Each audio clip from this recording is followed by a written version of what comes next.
KGN సమర్పణ.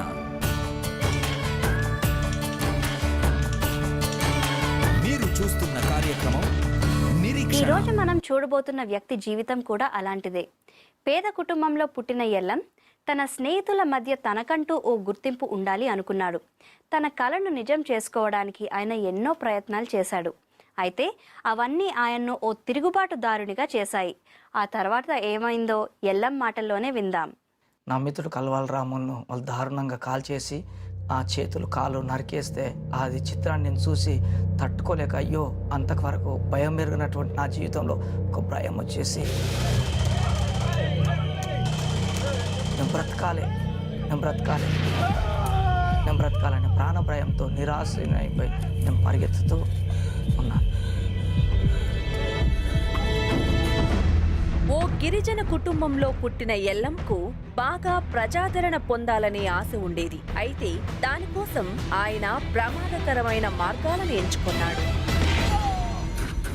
గతంలో మేము ఎవరినైతే హత్య కావించబడ్డాడో ఆయన ఒక పెద్ద పేరు మోసినటువంటి గుండా, అంత పెద్ద వ్యక్తిని హత్య చేసినటువంటి వారు వచ్చారండి మమ్మల్ని చూడడానికి. తండోపతండాలుగా వచ్చేసి ఒక పెద్ద హీరోని మేము హతమార్చినాం అనేటటువంటి ఒక ఫీలింగు, మేము ఒక రాజుల్లాగా ఫీల్ అయ్యేటటువంటి విధంగా మాకు అనిపించింది. 1988లో ఎల్లం సుగుణను పెళ్లి చేసుకున్నాక ఓ రాడికల్ గ్రూప్ లో న్యాయ సలహాదారునిగా కూడా చేరాడు. భూస్వాముల దగ్గర ఉన్నటువంటి తుపాకులను అవి ఎత్తుకెళ్లి దళానికి అప్పచెప్పి దళం యొక్క భూస్వాముల గురించి, పార్టీల యొక్క జీతగాల గురించి, రైతు కూలి సంఘాల యొక్క స్థాపన గురించి నేను చురుకుగా కార్యక్రమాలు చేసేటువంటి వాటిని.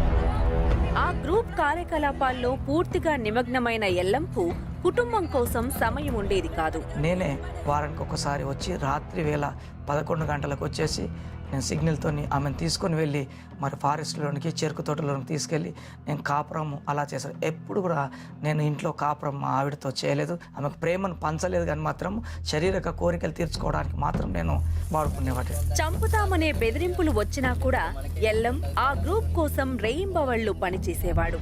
అప్పుడు ఓ రాత్రి ఏదైతే వేరే వర్గం వారు నన్ను దండెత్తి చంపడానికి వచ్చే విషయం నాకు తెలిసిన నేను మిత్రులందరినీ ఆ విధంగానే ఉంచినాం. పోతే కాకుండా ఇక్కడ నా మిత్రుడైన కల్వాల రాములు ఆయన దున్నుకోవడానికని వెళ్ళి ఆయన ఒక మాట అన్నాడు, నువ్వు బాగా పిరికిగా ఉన్నావు, నీ కొరకు నేను చచ్చిపోతా, నడు పోదామని చెప్పి అందరూ వెళ్తే నేను కూడా వెళ్ళి ఇంటికి వెళ్ళాను. అదే సమయంలో గ్రామం అంతా కూడా అటాక్ చేసేసి మహిళలను, యువకులను విపరీతంగా కొడుతూ ఎవరు కూడా కాలకృత్యాలు తీర్చుకోకుండా బయటకు వెళ్ళారంటే గ్రామంలో ఒక భయంకరమైనటువంటి వాతావరణం ఉంది. అప్పటికే తుపాకీతో కల్వాల రామును కాల్ చేసినారు. ఆ అరుపులు నాకు వినబడ్డాయి. నేను కూడా పరిగెత్తి మా ఇంటి వైపు పరిగెత్తి నేనున్నాను.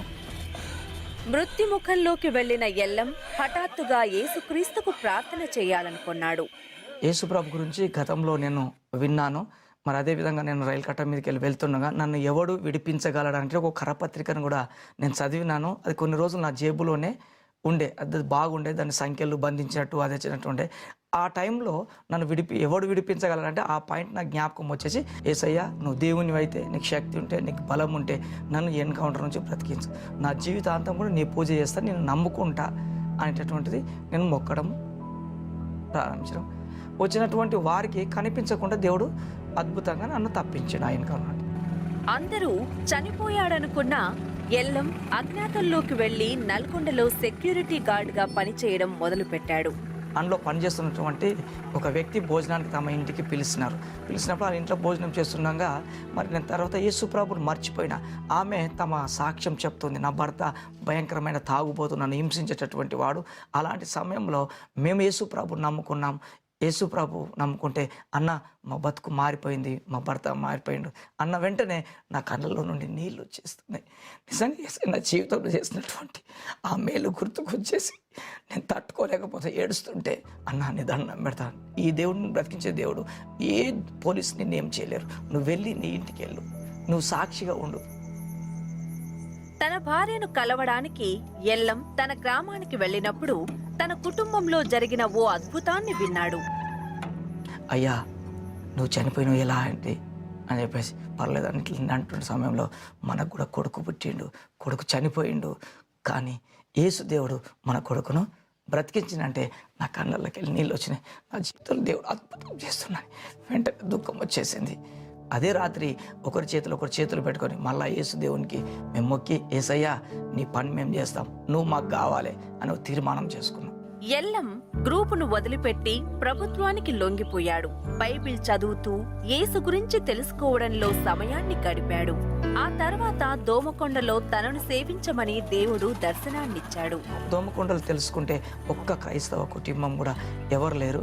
తీరా మేము అక్కడ కనుక్కుంటే గతంలో చాలామంది దైవజనులను పాస్టర్స్ను హింసించి ఇబ్బంది పెట్టేసి తరిమివేసినటువంటి సంఘటన ఉన్నది. కానీ దేవుడు నా జీవితంలో ఎంత గొప్ప అద్భుతం చేసినట్టే నా యేసయ్య ప్రేమని ఇక్కడ చాటి చెప్తానని ఉద్దేశంతో నాకు ఎలాంటిది జరిగినా సరే కానీ నా యేసయ్య కొరకు నేను నిలబడతానని చెప్పి దోమకొండలో ఉండడం బట్టేసి 2-3తో స్టార్ట్ చేసినటువంటిది. ఇప్పుడు దోమకొండలో ఒక గొప్ప సంఘాన్ని ఇచ్చి మంచి మందిరాన్ని కూడా యేసయ్య మాకు దయచేసిండు. దేవుడు ఎల్లం తీసుకున్న నిర్ణయాన్ని ఆశీర్వదించి ఆయన్ను అనేకులకు ఆశీర్వాదకరంగా చేశాడు.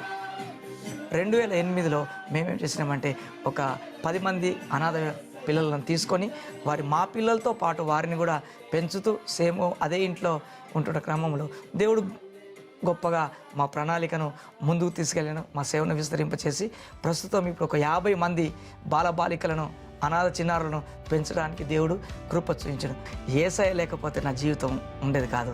ఇప్పుడు నాకు అన్నిట్లో ఒకప్పుడు నేనే హీరోగా ఉండాలని, నేను హీరోని, అసలు హీరో నేను కాదు, నేను జీరోను. నా యేసయ్య హీరోగా ఉన్నాడు. ఆ హీరో పని నేను చేస్తున్నాను.